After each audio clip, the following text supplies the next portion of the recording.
Le recrutement en France est extrêmement codifié, beaucoup trop même, et très rigide, trop rigide.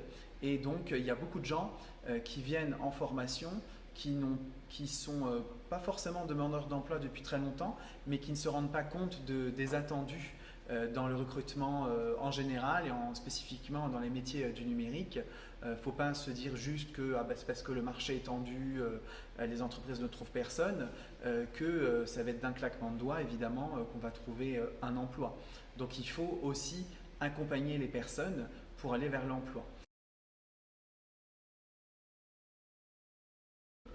Les coachings, effectivement, ils se font surtout après la formation. Il y a des entretiens individuels qui sont organisés, puis après des ateliers de groupe.